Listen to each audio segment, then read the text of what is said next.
Okay, welcome back to lecture 9. So we'll start our journey through stochastic process.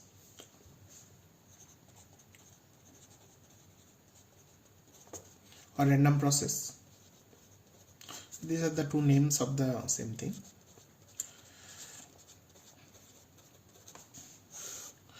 So in the last class I discussed about like the two visualizations of random process. One is the ensemble visualization, where you can think of that for every omega in the probability space. So random process is what? From the probability space you are mapping to a function space.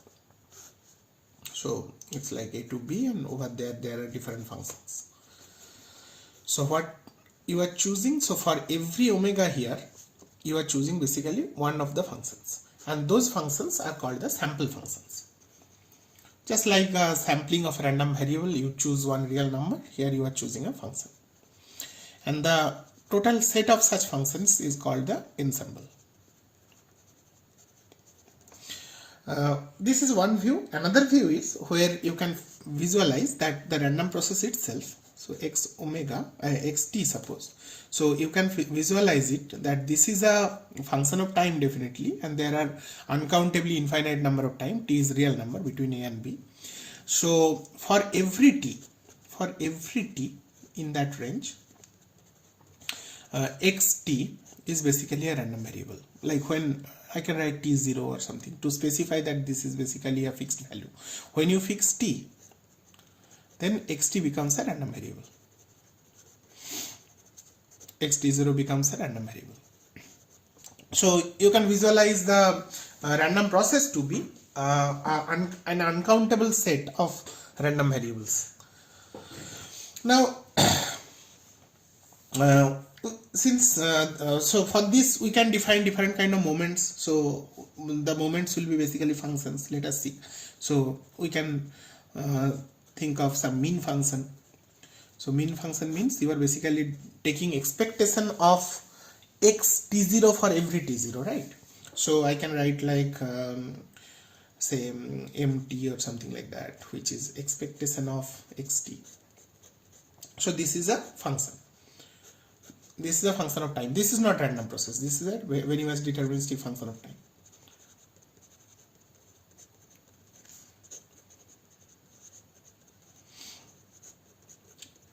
And this is for all t in that range. Now we can have variance function in the same way. Just like I have defined the moments for random variable, I can extend that for random function. So the variance function I can write like some vt is equal to, this is also a function, expectation of xt, the random process, minus mt, which is the mean process square. This is also true for all t. In the same way I can define, and I can get a covariance function as well. So here I don't have to take go to some other random process, because for random variable we define covariance function as the expectation of what do we define for covariance? Covariance is expectation of x minus mean of x into y minus mean of x. That is covariance. Here the two different random variables you can get on the process itself when you change the time. So what we can say, we can write down the covariance function in terms of two time arguments, say time t and tau or something like that, or I can write t and t plus tau. So t plus tau, so that I can write as expectation of x t plus tau minus mt plus tau. This is the first random variable into xt minus mt. So this I can define to be the covariance function. So we say that a process, a random process, is a second order process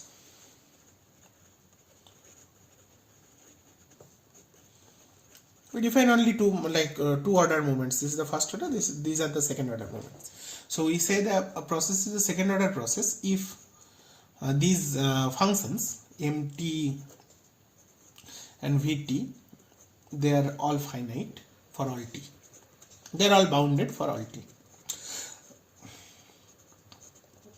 Okay, so our in communication, whatever like processes, random processes we encounter, they are all second order process. So these functions are all bounded. Okay, all realistic process. Now we want to study more about this random process. Like to basically develop the calculus, we need limit, continuity, etc. So for regular function, we know what do you mean by limit, what do you mean by continuity of a function. Suppose you have a function xt. So we know that a function is continuous if we know that xt tends to some xt0 if t tends to t0. That is what we mean by continuity, right? And this is what we mean by limit. What do you mean by limit? Limit means that we say that xt tends to xt0, or for that matter any x tends to some y, that is true if this xt minus xt0 is less than some epsilon when t minus t0. So yeah, so basically when those two numbers can be taken arbitrarily closer. So this is some infinitesimal number and I can take them arbitrarily close. So we have to understand these concepts, like concept of limit and concept of continuity in terms of a random process. So for that, first we need to know that what do you mean by this closeness between two values, or basically we want to understand basically of convergence. So how this is a real sequence, this is a real number which is converging to another real number, but what do you mean by convergence for random variables? Because when you choose x t0 for some t0, that becomes a random variable. So that we first understand. So what do we mean by convergence of random variables? So there are different convergences which are available for random variables. I will mention a few random variable, and that we will extend for random process to develop theory of limit, continuity, and then differentiability, integral, etc. So suppose x is a random variable. Rather say x1, x2, x3, xn. This is a sequence of random variable. Okay, just like sequence of numbers. So I say that xn tends to x. X is another random variable. Okay, x is another random variable. So we say that this is tending towards x. So, or this is converging towards x. So we have to make some meaning, like in what sense it is converging. For real number we know. Real number we know that a sequence is converging towards something if that is becoming arbitrarily close, that is becoming less than some epsilon, and this is the absolute value of a real number. So this is for some real number sequence, suppose. But for random variable is not like a real number. It is basically a function. It is like a map. So we have to have some meaning out of that. So there are like in probability or measure theory, there are 4 or 5 different types of convergence understanding which is developed. So I'll mention a few. The first or the strongest concept of convergence is called the almost sure convergence. This is a set theoretic concept. So almost sure convergence, we say that a sequence xn, sequence of random variable xn, is almost surely convergent to x if, so every random variable, this is understood that every random variable, be it x1 to xn to x infinity, whatever it is going, and the limiting random variable x, all are defined over the same probability space. So this is the same space over which it is defined, and it is going to a real line. Okay, so we say that this is almost surely convergence to x if for all omega belonging to some set, say NC, this curly NC, I'll say quickly what this curly N means. For all omega belonging to some NC, which is definitely a member of this sigma algebra, or NC is a subset of the sample space, then xn omega, when I fix omega, it becomes the real number, right? Xn omega tends to x omega. This is for all omega, all such omega. And probability of that n is 0. So the meaning of this statement is, except a set of probability 0, except a set of probability 0 everywhere else. So this is basically the set of probability 1. So in this set of probability 1, for every element, this is true, and this is the strict convergence, like real number convergence. Okay, so this implies basically xn omega minus x omega is less than epsilon. That is the understanding. This is the strongest strongest convergence notion of random variable. However, it is difficult to check for many of the practical applications, because finding out the measure zero set or probability zero set and finding out all the instances in the sample space having the non-zero probability, it may be difficult, because you cannot really check for everywhere. So for all practical purposes, we don't go for almost square convergence, except some theoretical applications. The second, say a little weaker understanding of convergence is called the improbability convergence. So improbability convergence means that we say that xn for such sequence, and everything is defined for the same probability space, we say xn converges to x if probability of xn minus x greater than, say, some delta is less than epsilon. Now you see, here when I wrote like this in almost your case, it is not about probability, it is about the value of the random variable itself. But now when I am saying improbability convergence, I am just simply saying that probability of the two random variables assuming some value, it is basically implicitly written that omega. So the probability that the two random variables are differing, xn and x are differing by some delta, that is less than epsilon as n grows, as n tends to infinity. Here also, yeah, as n tends to infinity, that is understandable. So as you are moving forward in the sequence of random variables, this probability that they are different is less than epsilon. Have you seen this kind of statement earlier already in the last class? This is essentially the law of large number, the weak law of large number. In weak law of large number, we have seen this already, this kind of statement, which was a improbability convergence. Another strong convergence, like stronger than improbability convergence, which we will use quite often, is called the norm convergence, or in this Hilbert space application, it is L2 convergence. So I can write LP convergence, then we can put P is equal to 2. So LP convergence, we say that a sequence xn is convergent to x in LP if expectation of xn minus x whole to the power p goes to 0 as n tends to infinity. And for L2, this is understandable. This is written in this way. So we say L dot I dot m xn is equal to x. That is how we write. This is called limit in mean square. So if basically limit n tends to infinity, expectation of xn minus x square is equal to 0. So that is what this limit in mean square means, or L2 convergence means. The fourth, I can say distribution, convergence in terms of distribution. This is even weaker kind of convergence.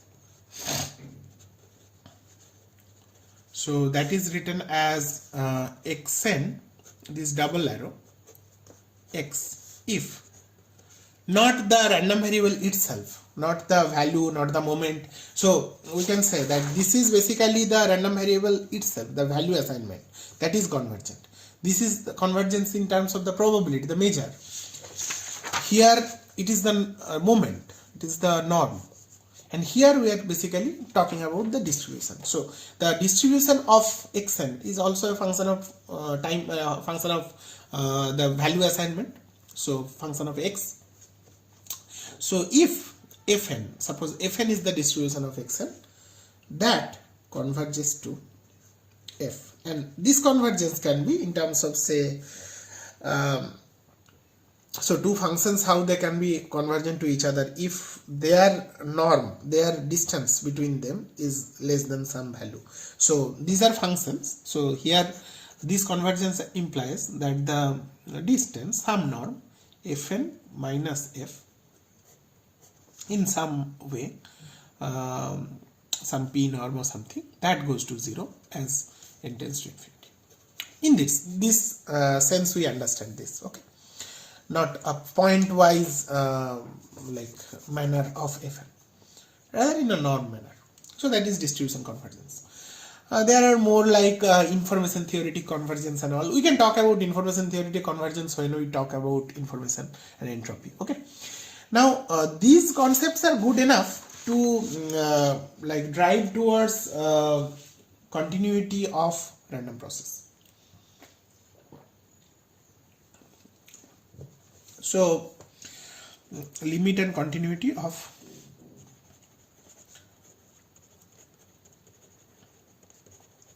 random process.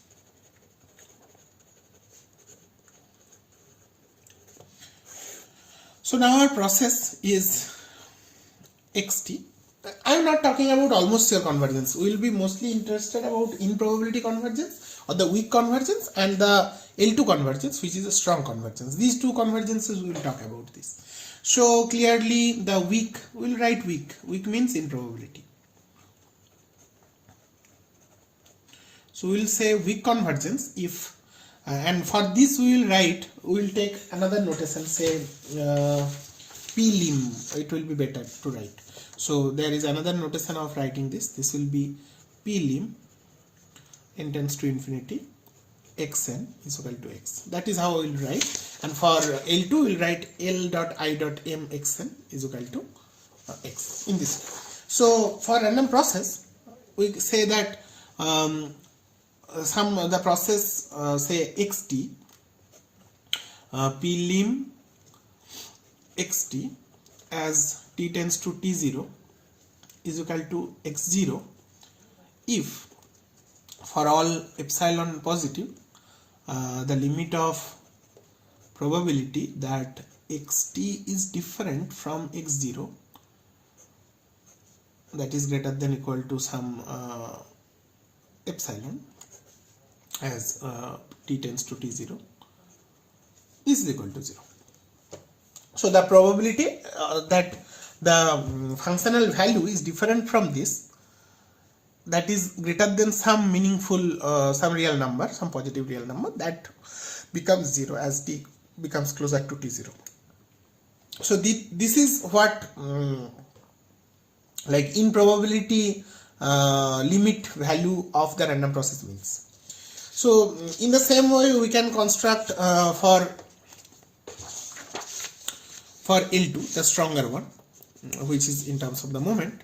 So the strong or mean square we can say, or L2 or L2.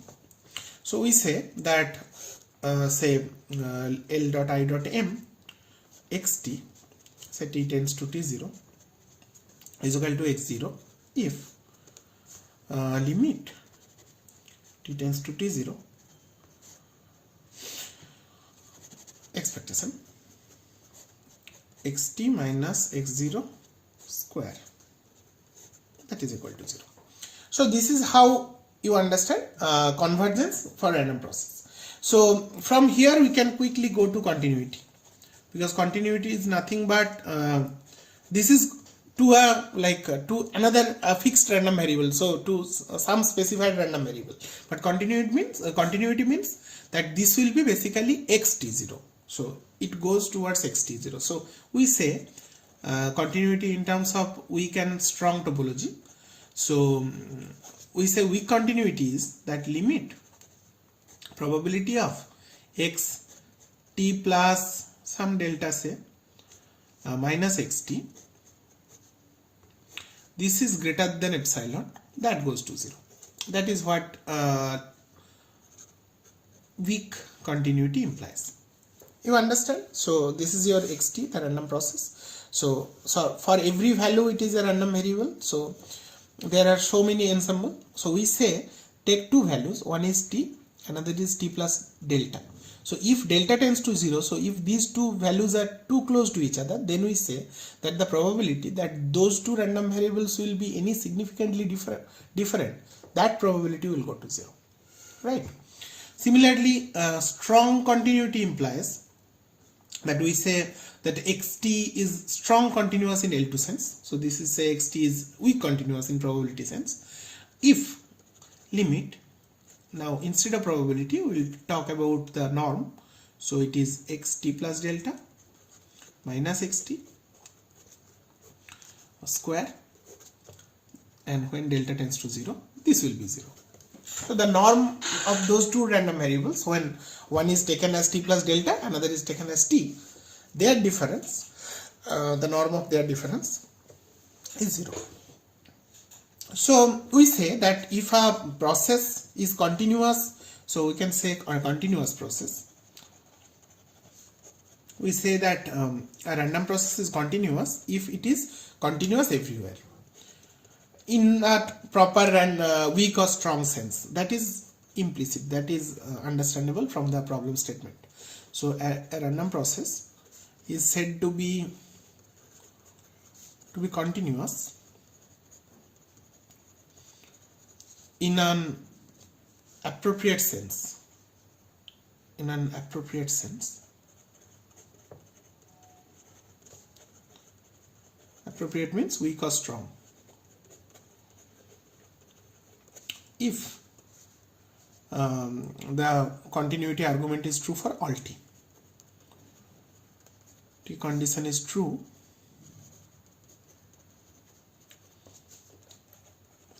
for all t in whatever definition it is defined, okay, in whatever domain of definition it is defined. Okay.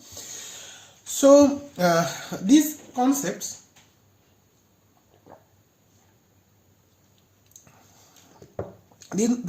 are extremely useful, and we will use them for doing separate further analysis, for example the spectral analysis. But since in the first scenario itself, in the first page itself, we discussed that a random process can be viewed from two points of view. One is the ensemble point of view, another is the random variable point of view. Now let us the corresponding definitions we have developed of continuity, and they are basically on that sample functions point of view, like when we talk about the moments and all. But here we get a understanding, we get a feeling that if we look at the random variable itself at different point, because when I am talking about this, I am basically talking about two random variables. Xt plus delta is one random variable, xt is another random variable, and I am basically trying to find out, because you know that if the random variables are having zero mean, then this expectation of this is basically the variance of the difference of the two random variables, or we are basically trying to say that this is the distance, this is the norm of this difference random variable. Because when we talked about Hilbert space of random variable, we understood that variance is like a distance, like a norm. So and this difference of two random variables, this is one curious concept which we can explore a little more before going towards spectral analysis. So this is something like which you can say to be the difference process or the increment process. So or increment random variable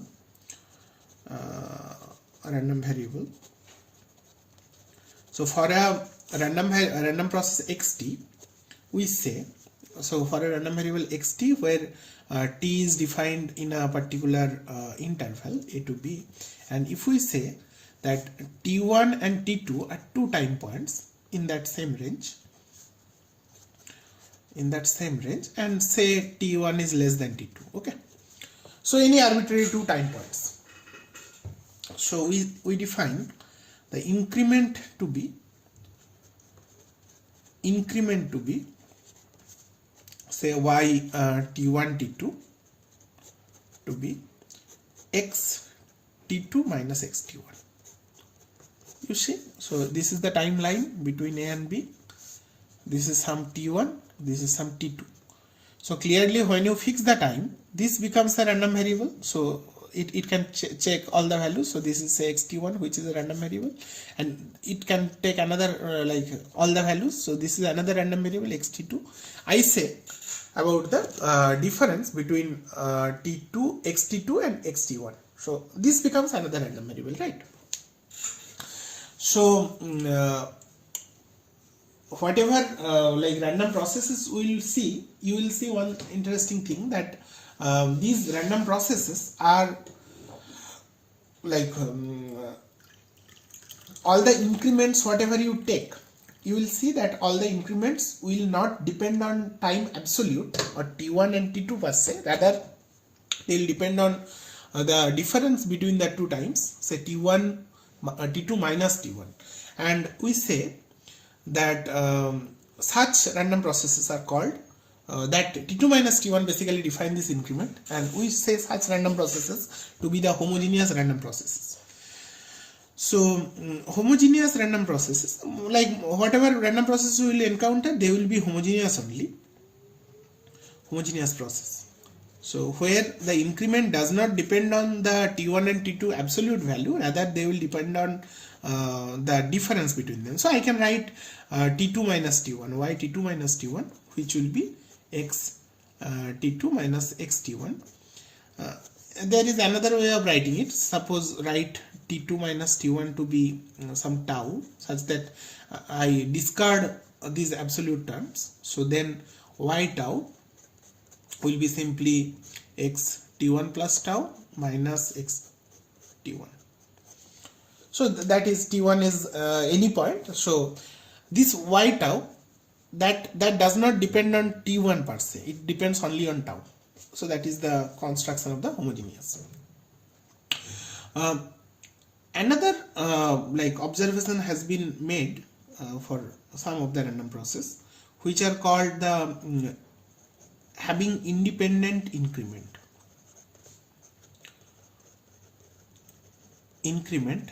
when they are non-overlapping. So suppose in that line between A and B, I find out, I choose 4 points t1 t2 t3 t4, okay, and such that t1 is less than t2, is less than equal to t3, is less than t4. So I say that there is no non-zero major overlap. So there is overlap between t2 and t3. So I say that this these two intervals t1 to t2, this is one interval, and the other interval t3 to t4, this intersection cannot be any interval. It can be a point, it can be only t2, but only t2 does not have any major, so it does not like cost any probability. So there can be only overlap at this junction, but nowhere else. It cannot be any interval. There cannot be, like t3 cannot be less than t2. Okay. In that sense, we say that the two increments, say one increment is xt2 minus xt1, and another increment is xt4 minus xt3. We say that these two random variables are independent. So these are independent.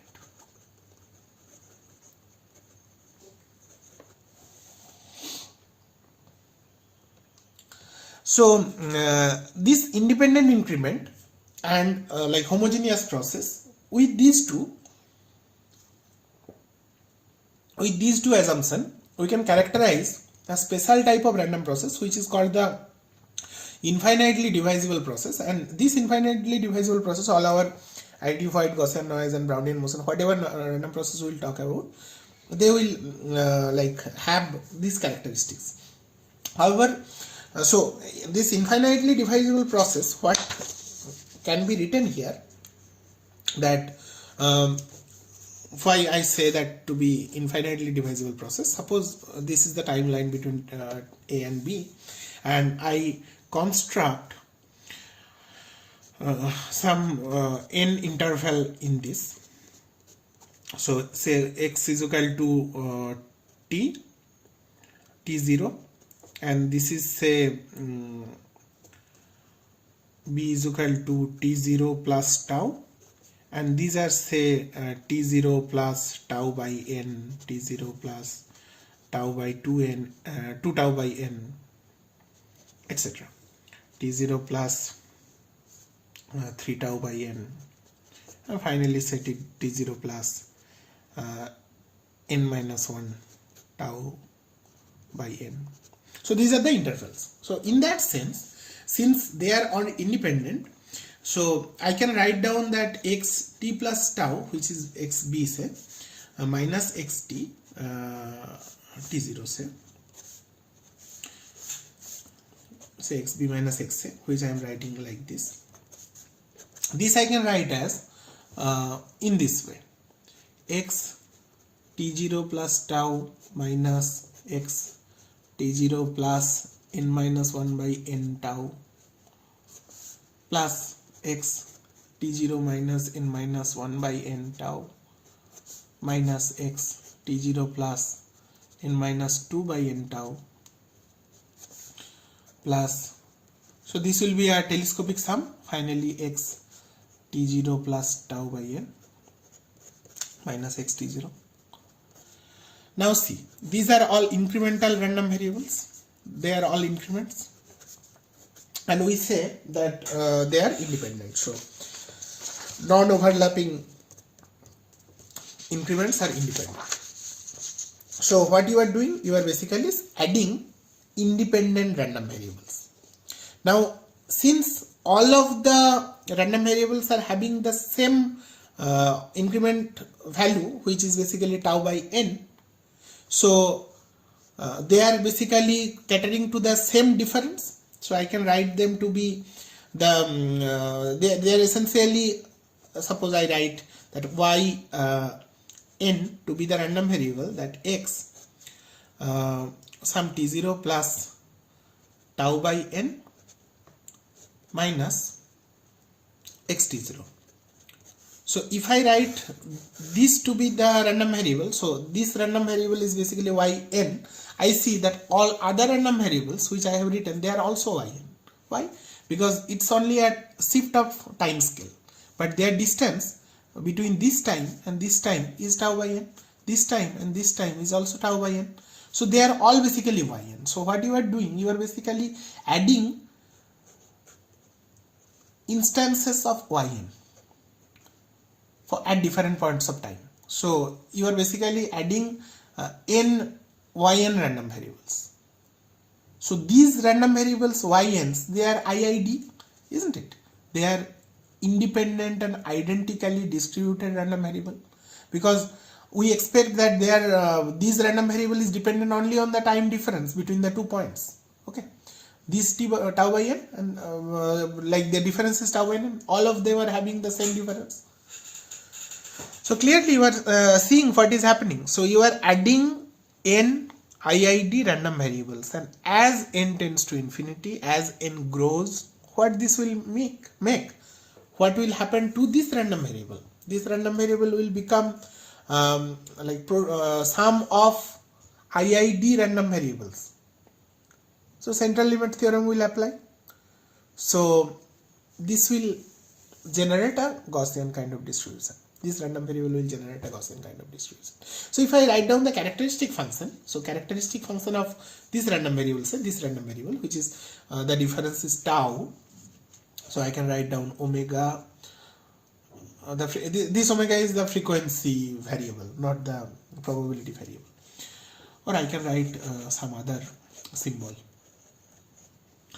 Tau. This will become phi of, what did I write for characteristic function? Psi. Let me write psi. So psi of tau, that will become psi of tau by n whole to the power n, isn't it? So from that you will get the corresponding central limit theorem, and you will get a Gaussian kind of distribution. Okay. So we'll talk about this infinitely divisible process later on. This is called infinitely divisible process. But before that, I will give you one example of a random process, which will be the quintessential example of random process in physics and electrical engineering, which is called the Wiener process or the Brownian motion. Okay. So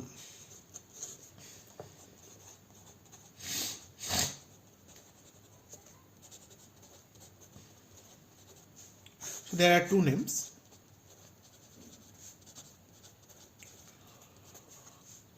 Brownian motion was, the history is something like this. Brownian motion was observed by Brown in the 19th century while observing some movement of pollens under the microscope.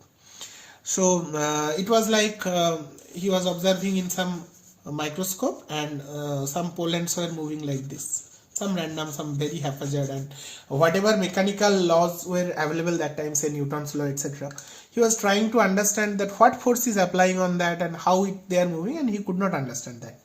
So from there actually the understanding of thermal motion generated, and people got to know that not everything is Newtonian. So these movements are not Newtonian movements. There is no force per se which is giving some acceleration and some velocity. Rather, it's some haphazard behavior without no clear-cut physical explanation. Okay. So probably you have already learned in your basic electronics or analog circuit course that electron in a metal, when you are giving some, even without that, they perform similar kind of Brownian motion, isn't it? So this is a metal, you are having some electrons in that, so their movement is also similar kind of Brownian motion. When you provide some electric field, then those electrons, they undergo some drift. So it does not go directly to one way, rather the Brownian motion is becoming biased in a particular direction. That is called drift of Brownian motion. So gas molecules or even in various liquids, you see this kind of motion. Biological, this kind of pollen movements are obviously, or bacterial movements are obviously Brownian movements. So people were really interested in that, and various physicists, various biologists, even mathematicians, they tried to study. The most famous name was definitely Albert Einstein, who worked with this Brownian motion. And Einstein found out that this Brownian motion can be modeled by a random process, and this what he obtained the experimentally he obtained that the variance of the increment process will be constant into the time difference, some constant into the time difference. So this was his famous formula. So the variance of the Brownian motion, I can say, so some Wt or something, Wt minus say W0 at some time. So this variance will be some constant d into t. This was his understanding, his development. This was his famous Einstein's formula of formula of Brownian motion.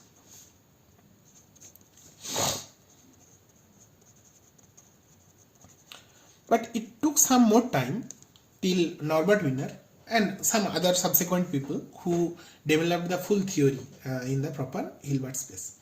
So I'll go to discuss that, and I will basically develop the complete characterization of the process in a geometric sense from the Brownian motion, from the flow in Hilbert space point of view.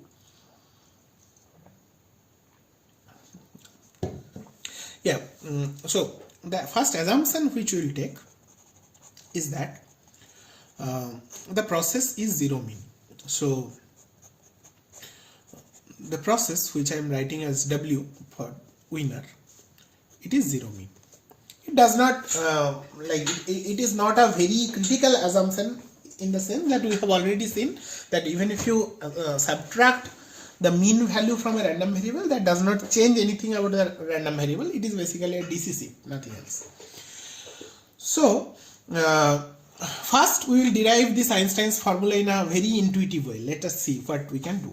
So these Brownian motions, they are infinitely divisible process. They are increment process with independent increments when the intervals are non-overlapping. So we have this interval, say 0 to t or something like that. Yeah, it can be any t, s to s plus t. Okay, it does not change anything. So let us say this is 0 to some t. Okay, this is 0 to t, and then let us take another value, say t plus tau. So these are three values. Okay, and all of them are within that particular interval of time. That time can be minus infinity to infinity also. There is no harm. So we say that these two increment random variables, this and this, are independent.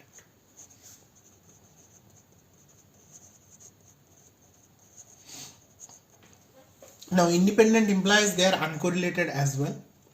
So uncorrelated means, now think from a Hilbert space perspective. So what we will think, what does process mean in the Hilbert space of the corresponding random variable? We can visualize that as a flow in a Hilbert space. So suppose this is your Hilbert space of random variable. This is the corresponding Hilbert space of random variable. So at one point, suppose this is the point time 0. So at that point, this is a random variable. So the random variable is basically a vector in that space, one vector.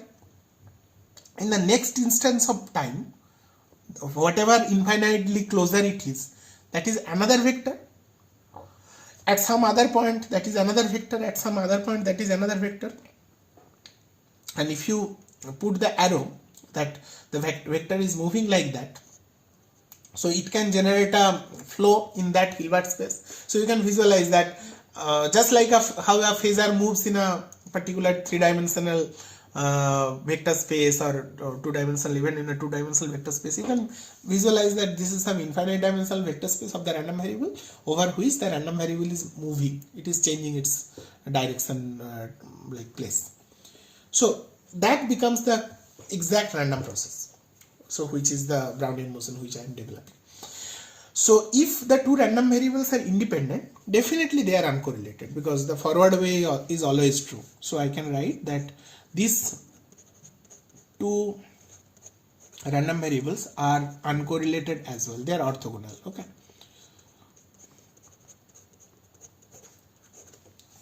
Okay. So I can write like this is the first random variable and this is the second random variable. So they are orthogonal. They are having 90 degree. If so, I can apply Pythagoras theorem. So this is like a triangle. Three vectors: first vector, second vector, third vector.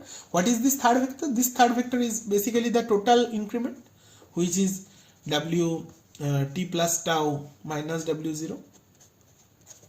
Now, without loss of generality, what I can assume, I can force the initial condition at time t is equal to 0 to be the origin of the Hilbert space. So that is like the trivial random variable or constant. Constant means 0.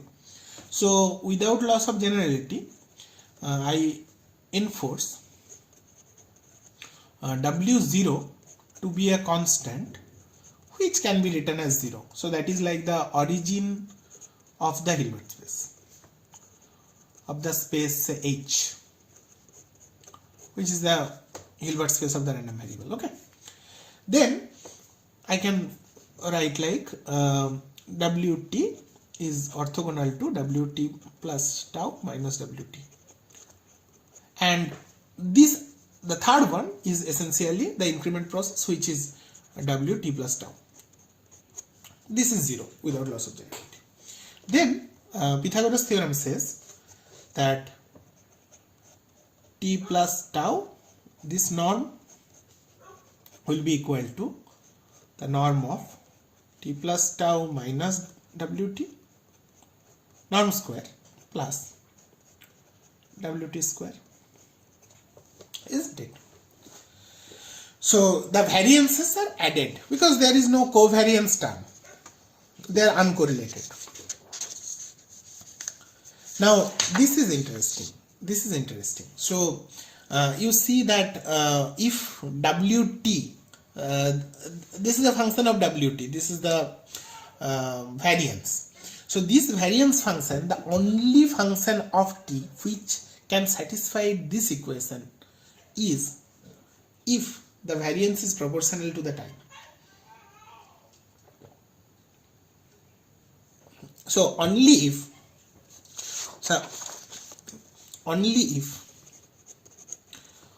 the variance of Wt is proportional to some constant into t, then only this expression is satisfied. You take any other functional form, this will not be satisfied. Put this will be dt, this will be d into t plus tau minus basically d into tau, the difference is tau. So the total thing will be d into t plus tau. This side is also d into t plus tau, isn't it? Take any other function, this particular expression will not be satisfied. So from here you can clearly see that how Einstein's formula is can be developed very intuitively in that Hilbert space setting using Pythagoras theorem. Okay. So yeah, now I can invoke the result from which I was discussing earlier, the infinitely divisible process, and I can show you the distribution. So over there I did not assume anything about the zero mean thing. Now I have already assumed. So for this Brownian motion, define y tau to be Wt plus tau minus Wt, and say y tau by n to be Wt plus tau by n minus Wt. I can write like that. Then your y tau is equal to summation of some yk tau by n for k is equal to 1 to n. I can write like that. Okay. So your y tau is the increment, the total increment I can say. So y tau is sum of n IID random variable, and what are the mean and variance of yk y tau by n? So the mean of y tau by n is definitely 0, and what is the variance of y tau by n? That is d into tau by n, isn't it? So I can now from here, since they are IID and all of them are having this variance and there is no normalization, so I can invoke central limit theorem in that form, that what will be the variance of yt?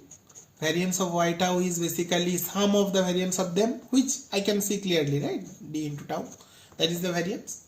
and it will be a Gaussian. So mean of y tau is also 0, and y tau hence follows normal distribution with 0 mean and d tau variance. So this is clearly a Gaussian random variable, this increment of Brownian motion. So from here I can compute the covariance function as well of this Brownian motion or Wiener process. So the covariance process of say W T and say WS, 2 points. So this is some T and this is some S. I don't know which one is smaller, which one is bigger. It can be this side also. So let us write this to be the covariance function of S and T. Let us see what this means. Again, we can get it from a simple geometry of the Hilbert space. So this covariance function is nothing but the expectation of WT and WS. Okay. Now I need to know there will be two cases. One is T is less than S, another is T is greater than S, and for the two cases I have to like approach in a different way. So the case 1 is say T is less than S. If so, and both are say greater than 0, okay. 0 is the origin of the Hilbert space. In the first case, T is less than S, so I can visualize in the Hilbert space as follows. So this is the first random variable, this is 0, this is T, and this is say S, and this is having independent increment, so this is like orthogonal. I should not write this as a straight line. There are every increment is orthogonal. So this is growing. This is not one dimensional space. This is also infinite dimensional space. This is also infinite dimensional space. I am just writing for the sake of simplicity, just to have a intuitive feeling. So if so, then this covariance function, this is the covariance function of the random process S and T will be equal to, this I can write as WT. WT comes first, so I can write as WT minus W0. W0 is 0 without loss of generality, into WS I can write as WS minus WT plus WT, isn't it? Now these two I can partition. So the first one is WT minus W0 into WS minus WT, and second one is WT into WT, so WT square. Now this is variance. So this variance is what? D into T. And what is the first one? They are independent increment. T minus W0 is this random variable. S minus T is this random variable. They are independent, they are uncorrelated. So this expectation is 0. So this is dt. So this is the case 1 when T is less than S. So the covariance function is dt. Case 2. If T is greater than S. So the diagram will be a little different. This is 0. The first value is S. Second value is T. Okay. So then expectation of WS, WT, WS. So I will split WT as WT minus WS plus WS. And WS as WS minus W0. Again, like bracket. So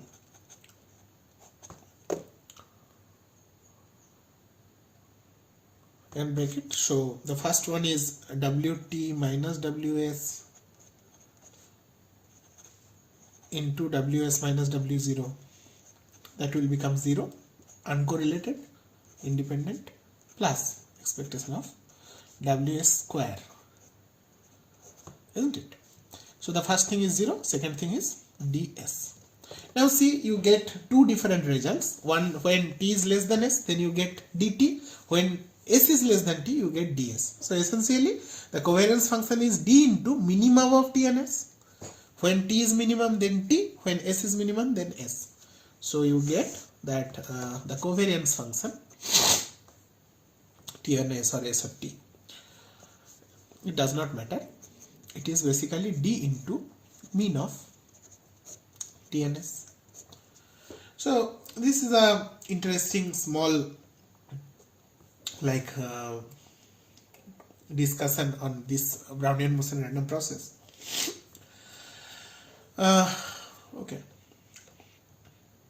So now we are probably ready for discussion on stationarity and ergodicity a little bit.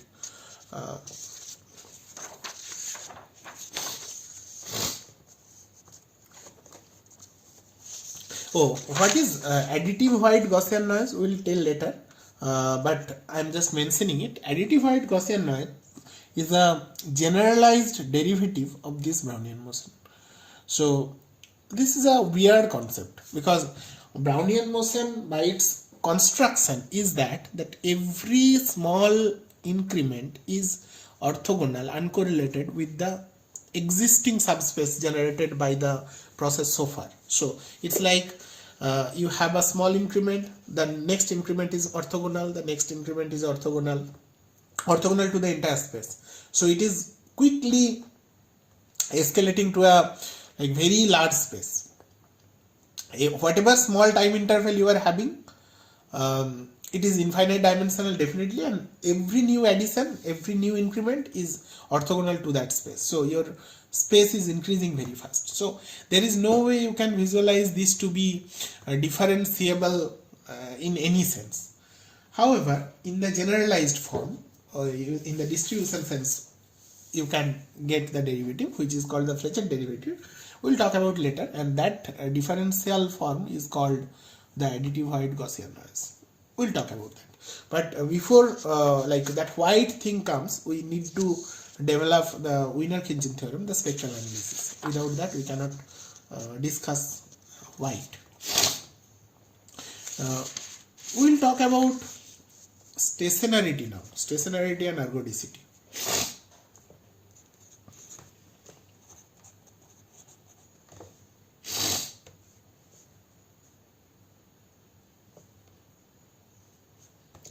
Stationarity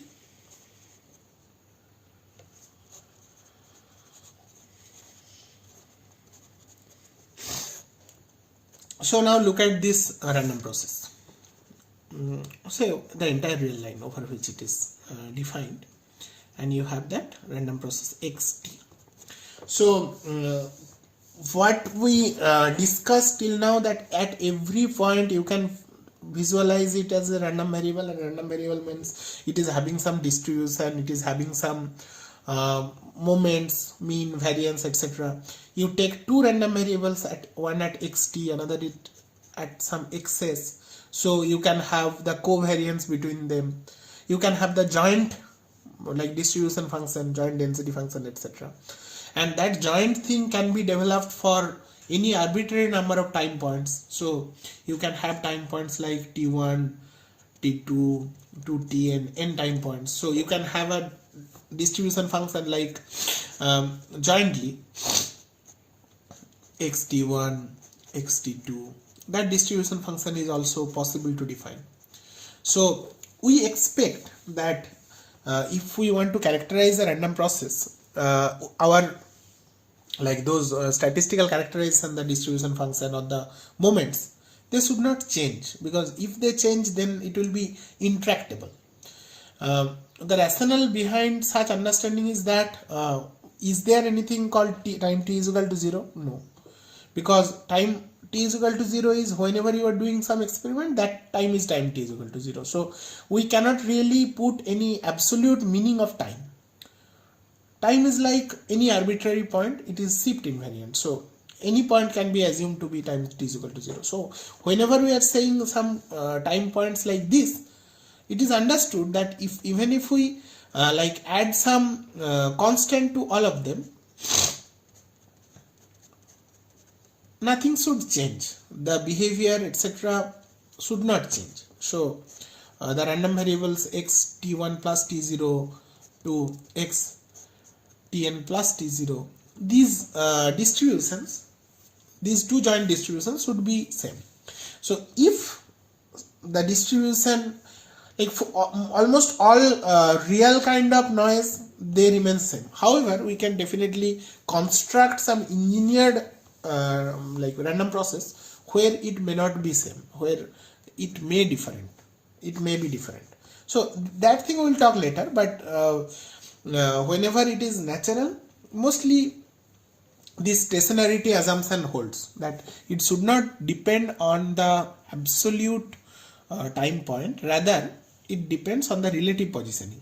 It depends on the difference between t1 and t2 and tn minus 1 and tn and t1 and tn, and those things should remain constant even if you shift the absolute position, even if you shift the origin of the time scale. Okay, so this is called the such random process is called a stationary random process. So I'll write two notions of stationarity. The first one is the strict sense stationary, stationarity,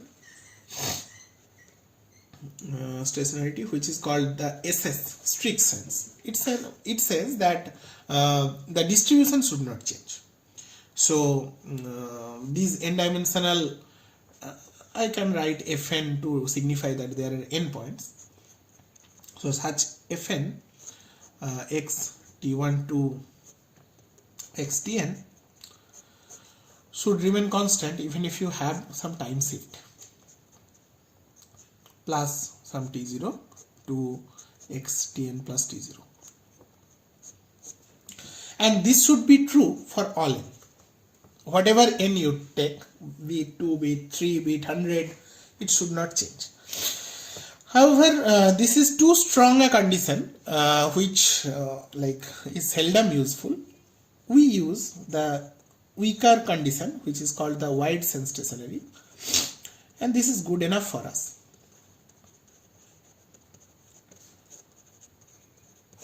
Which says that the process is second order process, the mean and variance, they are like finite, and we say that those moments, mean and variance and covariance, those moments should not depend on the absolute time. So mt is equal to mt plus tau, which is 0 without loss of generality. The variance, actually variance is covariance without any time difference, so I can write only the covariance. Ts should be equal to t minus s. That's it. So t plus tau, s plus tau, this is ensured. Okay. So it should depend only on the difference between them, not on the absolute value.